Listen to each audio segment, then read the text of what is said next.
geoscope, which is 3 of us together in 2010. We are still managing it because I have nice people with me. That's very important. The team I have is very committed team, very dedicated.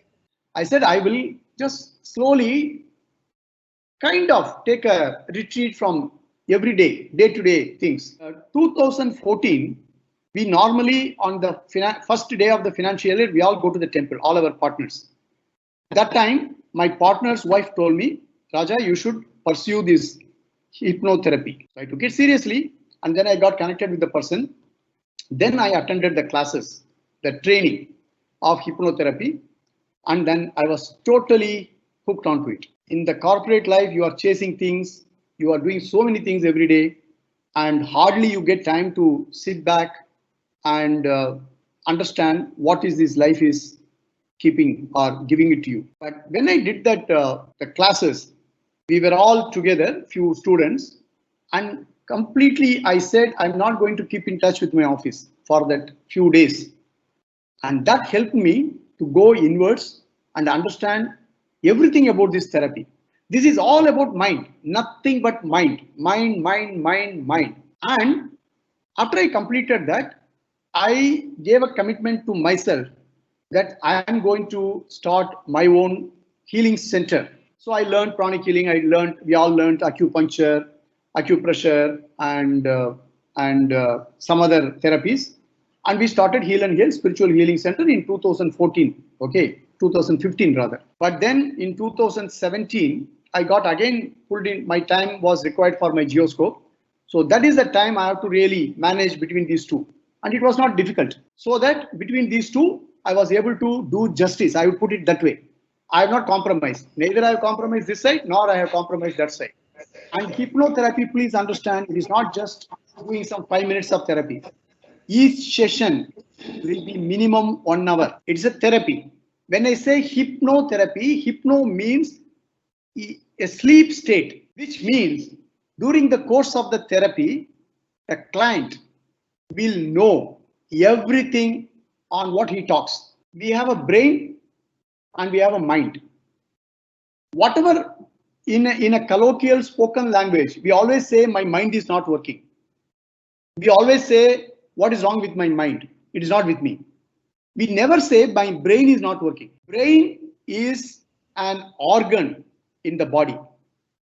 You can scan, you can take MRI, and people will say that this is my brain.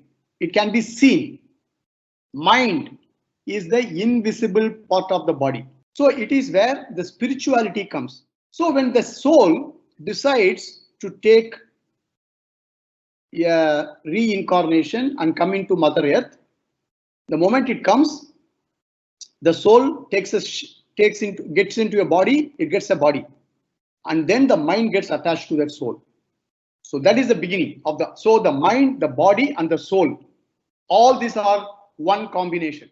The conscious mind is very, very little in your mind area. It's 10 to 12%. I would put a number to that. And the subconscious mind is huge. It's huge. When you go to sleep, you go with your full consciousness. Whereas when you sleep, you get into a deeper consciousness, which is your subconscious. Okay, but you are still breathing. But consciously, you won't know that you are breathing. Since the conscious mind area in the mind area is very little, it cannot keep so much of message units. So it keeps pushing it down and pushing it down and pushing it down. And whatever is pushed down, it all goes and settles down in your subconscious mind. You can only read that. You cannot erase it. You cannot delete it. So that is the power of subconscious mind. What does it mean, critical filter?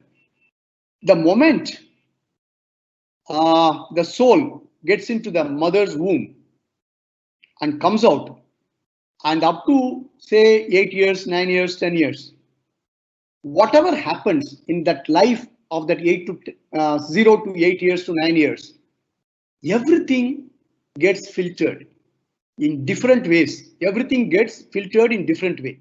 In our language, we call it inner children. And when something similar happens, the subconscious mind will pop up and say, man, be careful. The subconscious mind is the know-all, is the everything for us. So this is for every human being. This is always there inside your subconscious mind. The fear of loud noise, the fear of falling. But people come out on their own. Some people who can't come out, they go for a therapy.